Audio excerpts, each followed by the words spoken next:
All right, ladies and gentlemen, boys and girls, welcome back. It is Dave. It is the Real Music Observer, observing real music in real time for real people just like you, just like me.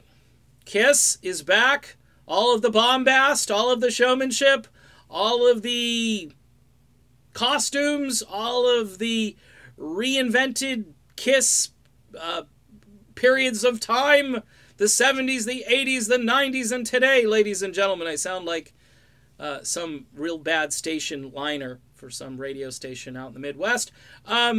Here's the deal, folks, with Kiss, okay? I am not a Kiss expert. All I know is I like to be entertained. And Kiss entertains audiences. And, look, their fan base is very loyal. I know Eddie Trunk's out there talking about how, he just can't imagine shelling out money to go see. And by the way, I think Kiss kind of addressed this in their interview with the Build channel, talking about basically, hey, you're the new guy. How long you been with the band? 17 years. Okay. And I think that's Tommy, right? Is the new guy. So it's Tommy, Eric, Gene, and Paul. Okay. And now I know. Look, they also said in this interview, by the way, that they foresee having other members hang out, old members, maybe join them for a show or two. I can't see why Ace Frehley wouldn't do it. But you just don't know. Vinnie Vincent, too. I mean, he's out there on the Kiss cruise. I saw him, I think, last night or this morning. And, folks, Kiss isn't even in my top 10, my top 20 as far as bands go. I like their music.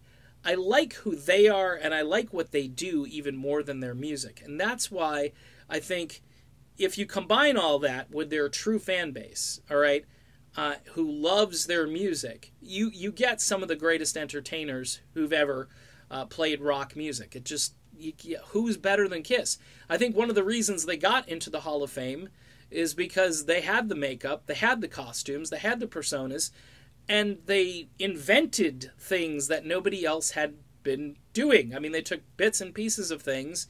I know Alice Cooper was doing theatrics and Kiss, but Kiss made their stage show so crazy. Pyrotechnics, explosions, Gene Simmons.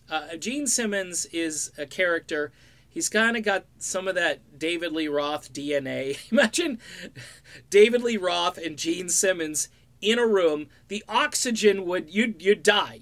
Because there'd be no more oxygen in the room.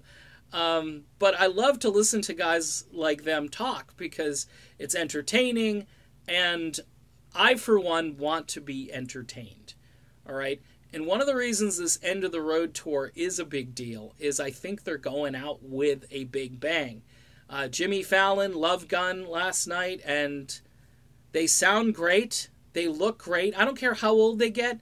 You put that makeup on and nobody really cares. It's really, they weren't really attractive guys to begin with. Maybe if you go way back in time. There's certain rock stars where, I know, women too. They have strange tastes sometimes. I kind of shake my head sometimes. But I'm sure there are women who think Gene and Paul are just fantastic. And then you put the other two guys in the mix, and there's some of that going on. But really, as you age, the makeup, what I'm trying to say, helps your cause.